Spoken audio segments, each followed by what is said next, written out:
Hello, my people, my people, my people. Welcome to the Beyond the Natural podcast. And remember, if it isn't natural, it must be beyond the natural. I'm your host, of course, Marcus Hart. We are back for another exclusive one. And before we get into that, I want to shout out our sponsor, North Bay Freight. If you want to get into transportation, if you want to get into trucking, you want to check out North Bay Freight at North Bay Freight on Facebook and on Instagram. Check them out, follow them, send them a message, tell them like, hey, I want to learn more about what you guys do. Let them know that the Beyond the Natural podcast sent you right over. And let's also thank our brand new sponsor. Check out this cool t-shirt. This cool t-shirt here. Oh my goodness. Buck Wow. We going Buck Wow for the Bucks. That's right, Buck Wow for the Bucks. So if you're listening, you want to go to buckwowt-shirts.com. buckwowt-shirts.com. These shirts are like off the chisel. I'm loving them. I'm loving them. So let's get right into our topic. I'm not going to withhold it much longer. I know I already took up about 2 minutes of you guys' time getting to the point. But hey, check it out. A project has been launched to look for extraterrestrial visitors to our solar system. They looking for ET, UFOs. They want to go look for them now. So those who know about what happened in 2017, and back in 2017, there was a detection of a very odd interstellar object dubbed, I can't even say the word. I'm going to try it, but it's a very Hawaiian word. Omawama.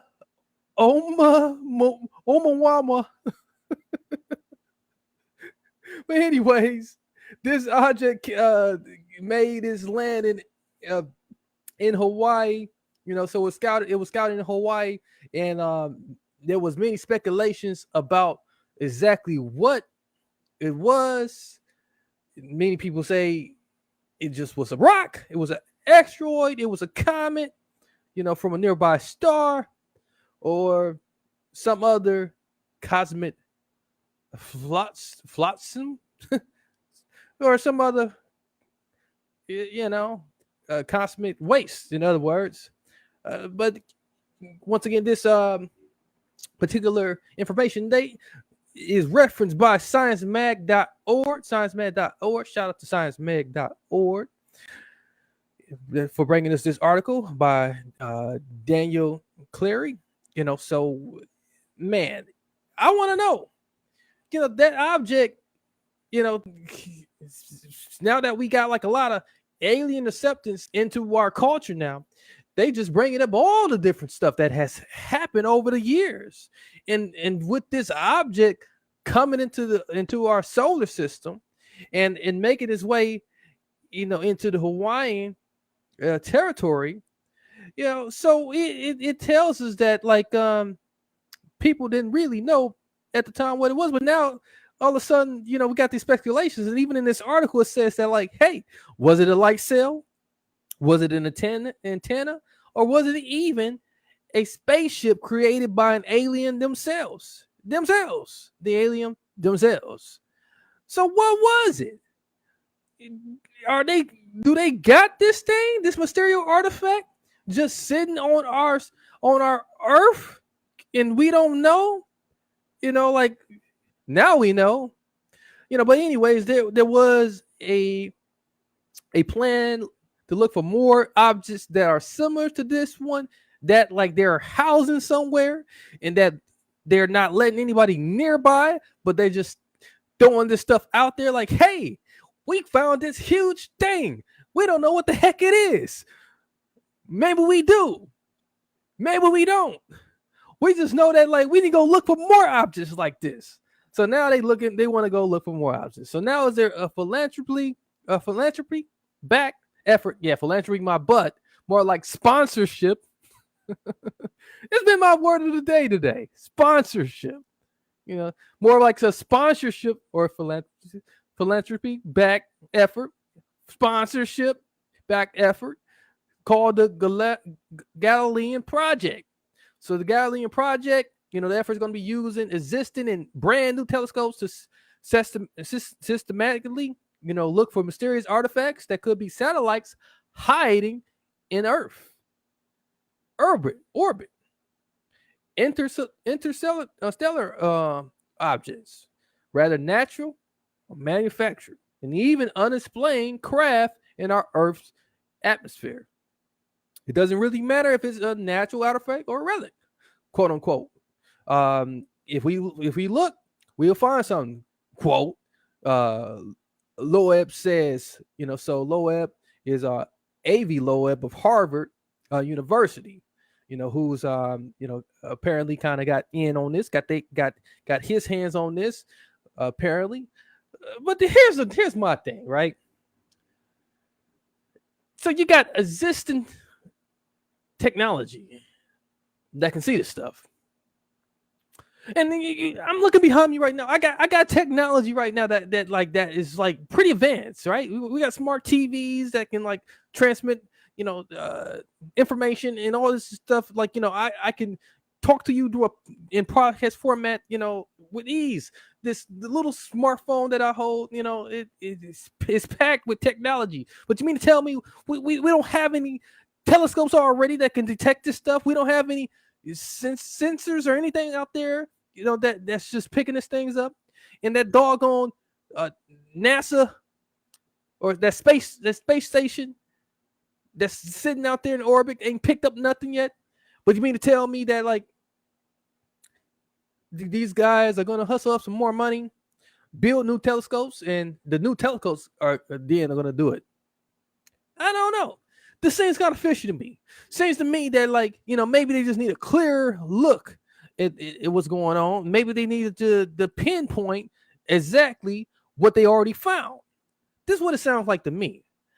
I don't for a second with any delay, without any consultation, think that like they just out there accidentally coming across stuff, or they think they see something and it's blurry. No, if I got a smartphone, if I got a smart TV, if I got a microphone that's like packed with technology, I'm pretty sure they got technology that's far more advanced, that's able to pick up stuff that's going on fishy outside of our solar system or even in our solar system. So come on now, it's something that they're not telling us here. The telltale here is that you want to upgrade the telescopes for what? To confirm what you already see, or to get more precise or on exactly where it's at, or to catch up with it, whatever the case may be.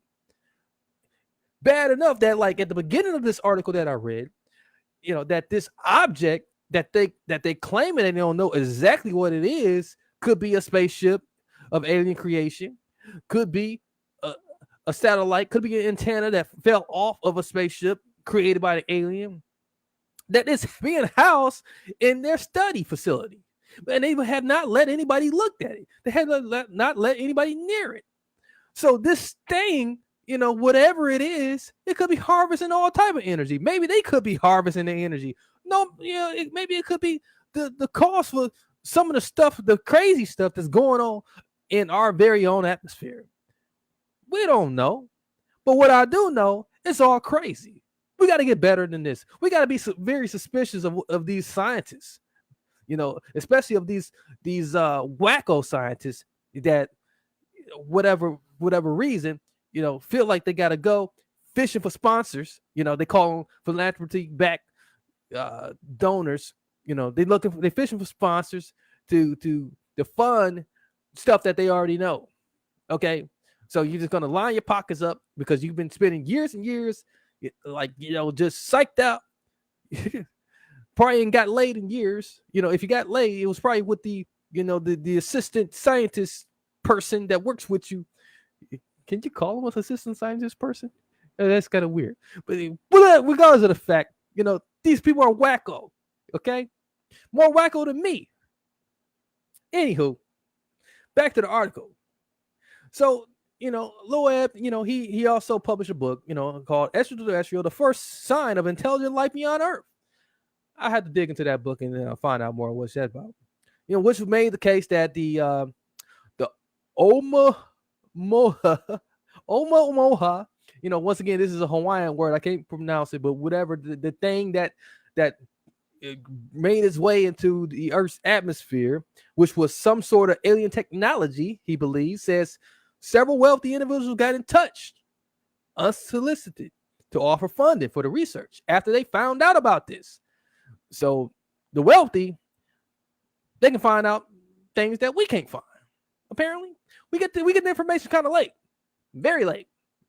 Apparently, we get what the news want us to know, and then we get what it's bits and pieces after maybe 5 years. What is it, 2017 when this was first reported, and it's 2021 now. So what is that? About 4 years now, and we almost into 2022. That'll be 5 years. When 2022 hits. So once again, these people are worse than like what would have happened when you would grab a tiger by the tail and try to spin it around and around.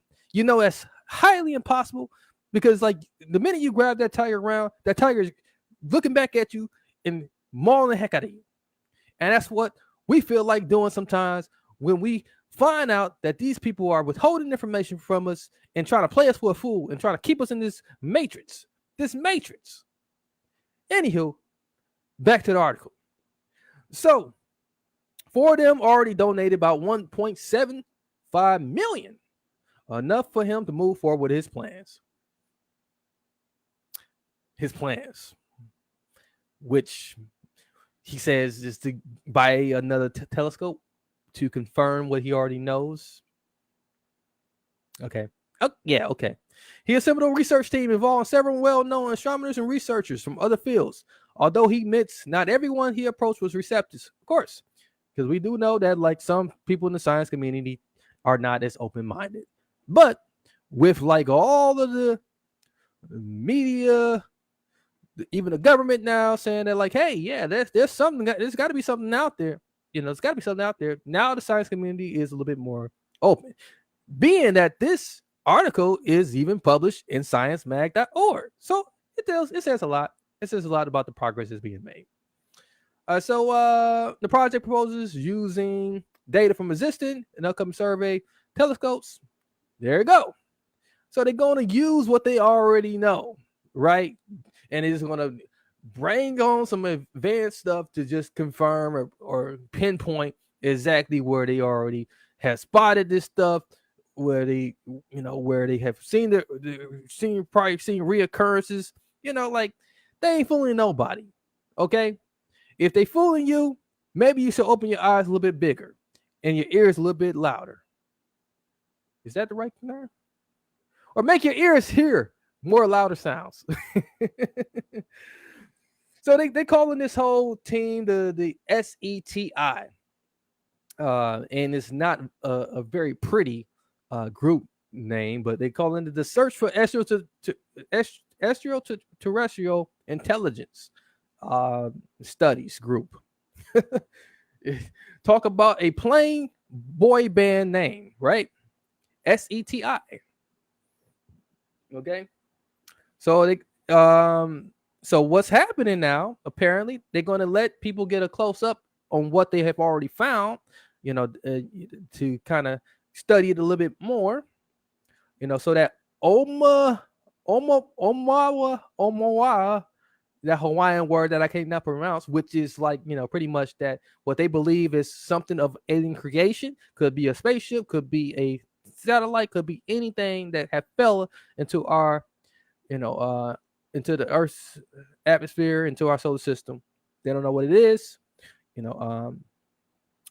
but it just goes on, to talk about like how last month, about 144 reports from the military intelligence sources of unidentified aerial phenomena, which is the new name for UFO. They're not calling it UFO no more, aka unidentified flying objects. So they're not. Yeah. So yeah. So this thing, we getting closer and closer to the big reveal. Okay, there's something that's about to be revealed really big this year. You know, and when it happens, best believe that I'm going to report it to you. Okay, best believe that I will be on the forefront for it. Now, I just hope whatever they have already found, whatever they're looking for, whatever they keep flying in and out of our atmosphere, studying or interacting with, it does not become hostile to us, or that they don't, become hostile towards it, or try to capture it and enslave it, try to commercialize it. None of that. To piss it off. Okay, if it's meant to be friendly towards, if it's meant to like help us, go down a new path of nirvana, and all of this beautiful thing, that life has in store for us, so be it. Let that happen. Let that be the path. But like let it not be the path of an alien invasion or anything else bad. So with that being said, of course, as always, this is a short podcast episode recorded, and I want to shout out once again North Bay Freight. Make sure you check them out on their Instagram and on their Facebook page at North Bay Freight. If you want to get behind a truck, drive a big truck, become a trucker, see the four corners of the country, every four corners of the country, from north to south, east to west. Make sure you get in touch with North Bay Freight. They're hiring for semi drivers, and they also are always open for people who got something to ship. If you are somebody who represents a corporation or any other business that ships frequently, you can get a contract. Get your contract hooked up. With North Bay Freight. They are going your way always, no matter where you're going. And then, of course, shout out to Buck Wow. BuckWildT-shirts.com. BuckWild T-shirts. Make sure you get one of these T-shirts, man. These T-shirts are off the chain. They are awesome, man. I'm feeling these T-shirts. The Bucks have took in the NBA championship, and now we're going Buck Wild for the Bucks. So BuckWildT-shirts.com. Make sure you check that out, and make sure you come back and check us again. With a simple subscribe. Hit that notification button. However you do it. And also leave a comment and review. Tell me what you think about this wonderful podcast, and rather it be bad or good, your opinions matter, because of course, if it isn't natural, it must be beyond the natural. I'm your host, Marcus Hart. I am out.